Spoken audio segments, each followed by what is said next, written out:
যেটি মেসেজ দিতে চাই নগরবাসীকে এবং আপনাদেরকেও যেটি মেসেজ দিতে চাই, আমাদের কর্মপন্থার মধ্যে প্রথমেই থাকবে নগরবাসীকে একটি চাঁদাবাজ মুক্ত সমাজ উপহার দেওয়া এবং মাদক মুক্ত নগরী গড়ে তোলা। মাদক এবং চাঁদাবাজ আমাদের জিরো টলারেন্স। আমাদের এই ক্ষেত্রে আমাদের কোনো ধরনের শৈথিল্য, আমাদের পুলিশ সদস্যরও কোনো ধরনের শৈথিল্য আমরা বরদাস্ত করবো না। এটাতে আমাদের সর্বোচ্চ অগ্রাধিকার। চুরি, ছিনতাই সহ অন্যান্য যেগুলো অপরাধ আছে সেটি নিরসনে, সেগুলো অপরাধ দমনে আমরা নিরলসভাবে কাজ করে যাব। সন্ত্রাস দমন, অবৈধ অস্ত্র উদ্ধার এবং সন্ত্রাসীদের গ্রেফতারে বিশেষ অভিযান পরিচালিত হবে। আমরা একটা ক্লাস প্রোগ্রাম নেব এবং এর মাধ্যমে আমরা সর্বোচ্চ প্রচেষ্টা চালাবো নগরীকে অপরাধমুক্ত রাখার।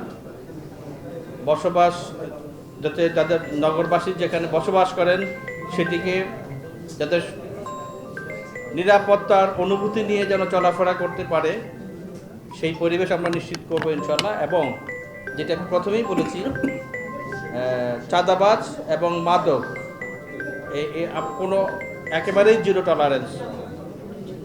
আরেকটি বিষয় আছে যেটি হলো কিশোর গ্যাংয়ের তৎপরতা রোধ করতে আমাদের বিশেষ অভিযান পরিচালিত হবে। এবং সর্বশেষ যেটি বলল যে ট্রাফিক, নগরীকে একটি যানজটমুক্ত নগরবাসীকে যানজটমুক্ত নগর জীবন উপহার দেওয়ার জন্য আমাদের ট্রাফিক ব্যবস্থা নিরলসভাবে কাজ করে যাচ্ছে এবং আমরা এটি অব্যাহত রাখব। চট্টগ্রাম নগরীকে একটি নিরাপদ নগরী, নগরবাসীর জন্য একটি স্বাচ্ছন্দ্যপূর্ণ নগর উপহার দেওয়ার ক্ষেত্রে চট্টগ্রাম মেট্রোপলিটন পুলিশ সর্বদা জাগ্রত থাকবে।